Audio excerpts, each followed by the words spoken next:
Hola, mi nombre es Julisa Daniela de la Cruz Cuevas.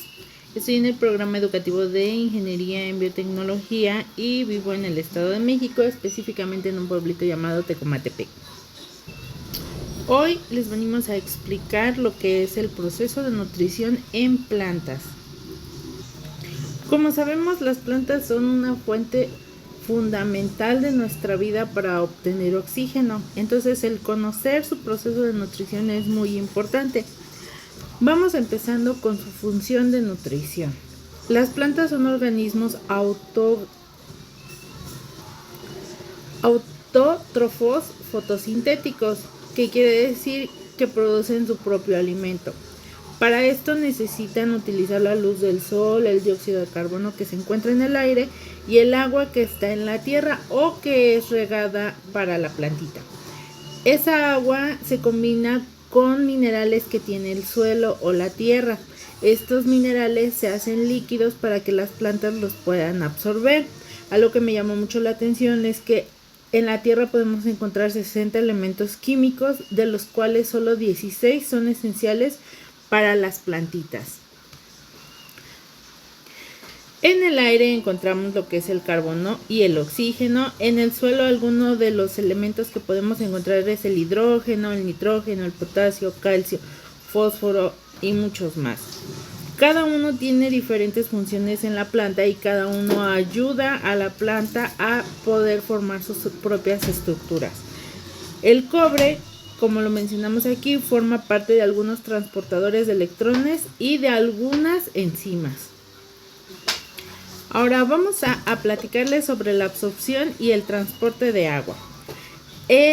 Lo que sucede es que en la raíz existen pelos absorbentes, que es la zona pilífera de la raíz, donde esos pelitos que están al final de la raíz son los que absorben el agua y los minerales que se encuentran disueltos en esta agua para llevarlos a través de diferentes tejidos que los llevan de la raíz hasta llegar al xilema,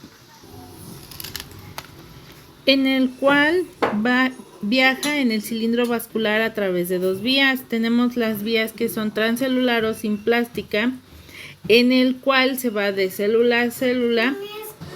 Esto sucede a través de los plasmodesmos. Como el suelo tiene muchísimos elementos químicos, existen más elementos o mayor concentración dentro de la planta.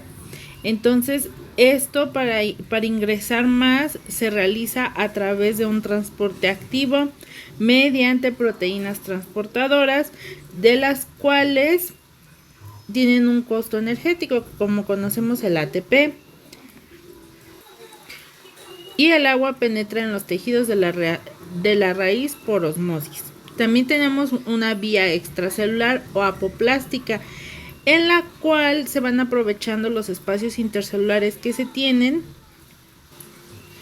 entre las células parenquimáticas del córtex de la raíz, siendo que al llegar a la endodermis, estas dos vías se llevan a cabo porque están sellados por la banda de Caspari, que es un cinturón de suberina, sustancia muy impermeable que vuelve a las paredes radial y transversal de estas.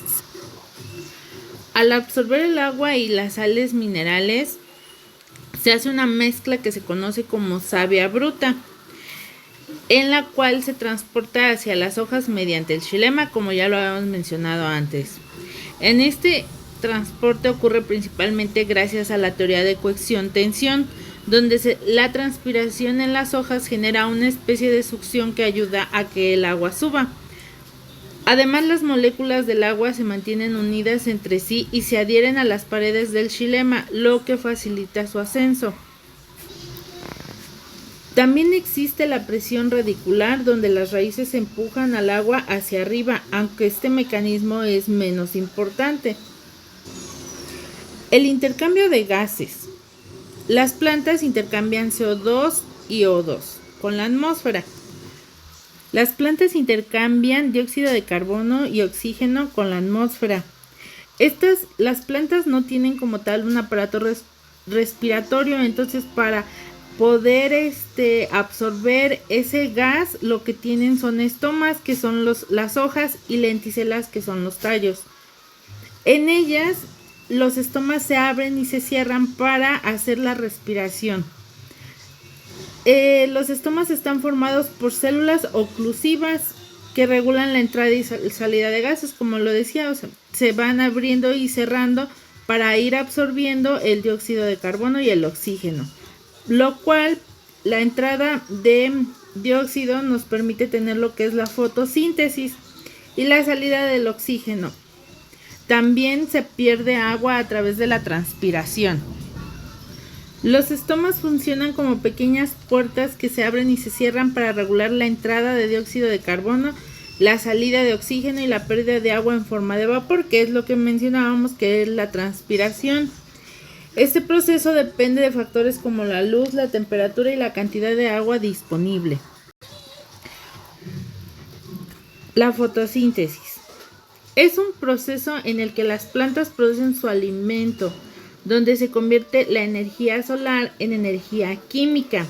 En este proceso, la planta utiliza la luz solar, del dióxido de carbono y el agua para producir glucosa, que es su alimento, y oxígeno como subproducto. Como sabemos, la fotosíntesis se divide en dos fases: la fase luminosa, que es donde se capta la energía del sol, y la fase oscura, que es donde se utiliza esa energía para formar glucosa. Algo que me llamó mucho la atención fue la ecuación de la fotosíntesis. Puede parecer complicada, pero en realidad es muy sencilla de entender. Básicamente nos dice que la planta toma dióxido de carbono del aire y agua del suelo, y con ayuda de la luz del sol transforma todo en glucosa, que es su alimento, y oxígeno, que libera el ambiente. En la ecuación lo que se busca es resumir todo eso, todo el proceso de la fotosíntesis, donde la planta convierte energía solar en energía química. Algo muy importante es que el oxígeno que se produce es el que nosotros respiramos, por eso el proceso es fundamental para la vida. Las fases de la fotosíntesis, como lo sabemos, tenemos una fase luminosa que ocurre cuando la luz del sol penetra los tallos, y lo que toma del aire produce energía ATP y NADPH para después liberar oxígeno. En la fase oscura, que conocemos como el ciclo de Calvin, no necesita luz directa, usa el CO2 y produce la glucosa, que se va a necesitar al otro día para volver a tener la fase luminosa. Es muy importante la fotosíntesis en la vida porque es la que produce el oxígeno que respiramos, es la base de la cadena alimenticia y permite la vida en la tierra. La savia, que se elabora, que también es conocida como el floema, una vez que se produce la glucosa, esta se transforma en savia elaborada, que es el alimento de la planta.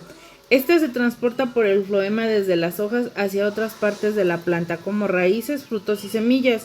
Este transporte ocurre desde zonas donde se produce, llamadas fuentes, hacia zonas donde se utiliza o almacena, llamadas sumideros. Ahora, en la respiración de las plantas, que es el proceso donde la planta recibe la energía o que va a necesitar.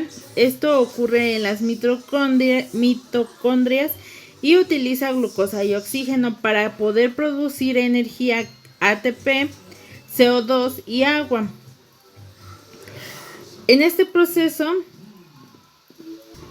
es necesario para la planta para que pueda realizar todas sus funciones vitales y generar sus propias estructuras para así ir creciendo.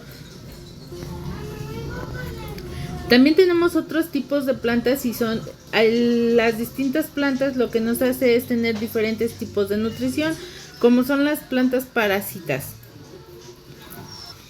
la cual obtiene nutrientes de otras plantas, como es el muérdago. Las plantas carnívoras, que como las hemos visto, atrapan insectos, viven en suelos pobres.